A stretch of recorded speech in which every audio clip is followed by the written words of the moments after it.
Hi friends, ఈరోజు మన వీడియోలో రుచికి రుచి ఆరోగ్యానికి ఆరోగ్యం ఇచ్చే సింపుల్గా చేసుకునే ఒక రెసిపీ నేర్చుకుందాము.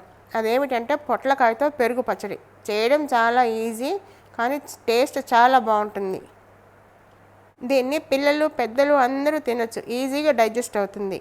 ఈ పచ్చడి చేయడానికి లేత పొట్లకాయ ఒకటి తీసుకుని శుభ్రంగా కడగాలి. శుభ్రంగా కడిగిన పొట్లకాయని ఇలా పలుచని ముక్కల కింద తరుక్కోవాలి. కావాలంటే ఇంకా చిన్న ముక్కలుగా కూడా తరుక్కోవచ్చు. ఇప్పుడు ఇందులో కొంచెం ఉప్పు వేసి బాగా ముక్కల్ని నలపాలి. ఇలా నలపడం మూలన ఇందులో ఉన్న పసరంతా బయటకు వచ్చేస్తుంది. మన నూనెలో మగ్గించినప్పుడు తొందరగా మగ్గుతుంది. ఇలా బాగా నలిపి ఒక 10 నిమిషాల నుంచి 15 నిమిషాలు పక్కన పెట్టుకోవాలి. ఇప్పుడు కారానికి సరిపడా పచ్చిమిరపకాయలు తీసుకోవాలి. ఈ పచ్చిమిరపకాయలు కొంచెం కారం తక్కువ ఉన్నాయి, అందుకే నేను ఒక 5 తీసుకున్నాను. ఇది ఎవరి టేస్ట్ని బట్టి వాళ్ళు తీసుకోవచ్చు. వీటిని ఇప్పుడు సన్నటి ముక్కల కింద తరుక్కోవాలి. ఇలాగ చిన్న చిన్న ముక్కల కింద తరిగి పెట్టుకోవాలి. ఇప్పుడు దళసరిగా ఉండే ఒక కడాయి తీసుకుని అందులో కొంచెం నూనె వేసి వేడి చేయాలి. వేడెక్కిన తర్వాత పోపు కోసము మినపప్పు వేయాలి. నేను ఇక పుట్టపప్పు వేసాను, ప్లెయిన్ పప్పు వేసినా పర్వాలేదు.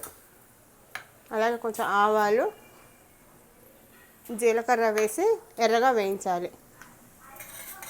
ఆవాలు చిట్టుపట్లాడి మినపప్పు వేగుతూ ఉన్నప్పుడు మనం తరిగి ఉంచుకున్న పచ్చిమిరపకాయ ముక్కలు వేయాలి. అలాగే కొద్దిగా కరివేపాకు కూడా వేయాలి.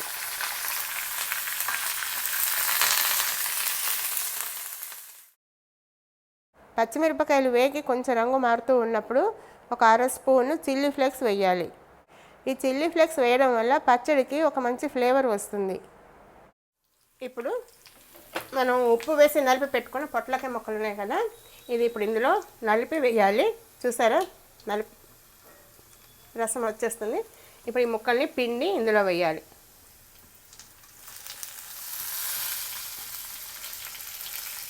ఇలా పిండడం వల్ల ఇందులో ఉన్న పసరు వాసన అంతా పోతుంది. ముక్కల పిండి నీరు చూసారా ఎంత వచ్చిందో, ఇది ఉండడం వల్ల పసరు వాసన వస్తుంది. ఇప్పుడు దీన్ని కలపాలి.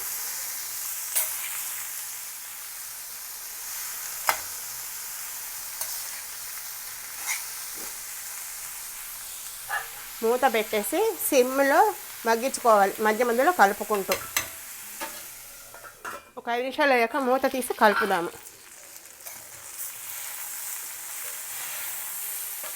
కలిపిన తర్వాత కొంచెం పసుపు వేయాలి. పసుపు వేసి మళ్ళీ ఒకసారి కలపాలి.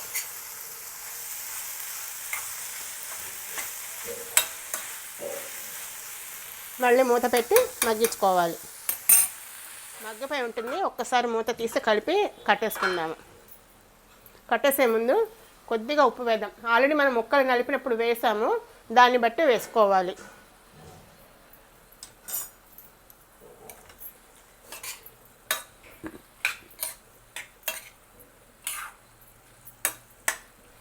ముక్క మెత్తబడిపోతే చాలు.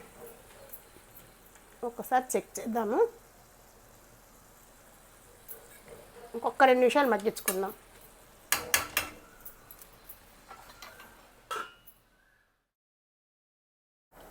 ఒక 2 నిమిషాలు అయ్యాక ఒకసారి మూత తీసి మళ్ళీ కలపాలి.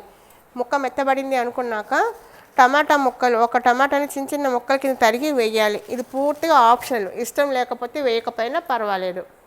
వేయడం వల్ల ఇంకొంచెం ఎక్స్ట్రా టేస్ట్ వస్తుంది. టమాటా వేసాక మూత పెట్టి టమాటా మెత్తబడే వరకు మగ్గించుకోవాలి.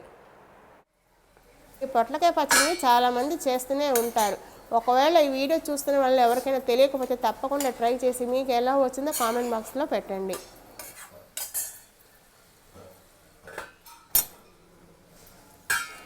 టమాటా మెత్తబడి అందులోంచి వచ్చిన నీటితోటి ముక్కలు మెత్తబడిపోతాయి. తర్వాత ఇప్పుడు స్టవ్ కట్టేసి పూర్తిగా చల్లారనివ్వాలి. ఈ ముక్కలు పూర్తిగా ఆరిన తర్వాతే పెరుగు కలపాలి. వేడి మీద కలపకూడదు. వేడి మీద కలిపితే పెరుగు విరిగినట్టుగా అయిపోతుంది. ఇది పూర్తిగా ఆరింది. ఇప్పుడు ఇందులో పెరుగు కలుపుకోవాలి. పెరుగు కమ్మగా ఉంటేనే బాగుంటుంది. ఏ మాత్రం పులిసినా కూడా అంత మంచి టేస్ట్ రాదు. పెరుగు కొంచెం కొంచెం వేసుకుంటూ బాగా కలిసిన తర్వాత మళ్ళీ కొంచెం వేసి కలపాలి. ఇలా మనకి ఎంత పెరుగు కావాలో అంత వేసుకోవాలి. దీనికి కొలత అంటూ ఏమీ లేదు. చూస్తున్నారు కదా వీడియోలో, కొంచెం కొంచెం వేస్తూ కలుపుతూ పూర్తిగా కలిసేలాగా కలుపుకోవాలి. కొలతలాగా కావాలి అంటే ఒక మీడియం సైజు పొట్లకాయకి 1/2 లీటర్ పెరుగు ఈజీగా పడుతుంది. ఈ పొట్లకాయ పెరుగు పచ్చడి ఏదైనా సరే సైడ్ డిష్గా వేపుడు బాగుంటుంది. బంగాళదుంపల వేపుడు కానీ, చామదుంపల వేపుడు కానీ అలా కొంచెం క్రిస్పీగా ఉండే వేపుడులు నంచుకుని తింటే చాలా బాగుంటుంది. మరి మీరు కూడా ఒకసారి ట్రై చేసి ఎలా వచ్చిందో చెప్తారా? ఫైనల్గా కొత్తిమీరతో గార్నిష్ చేసుకుంటే సర్వింగ్కి పొట్లకాయ పెరుగు పచ్చడి రెడీ.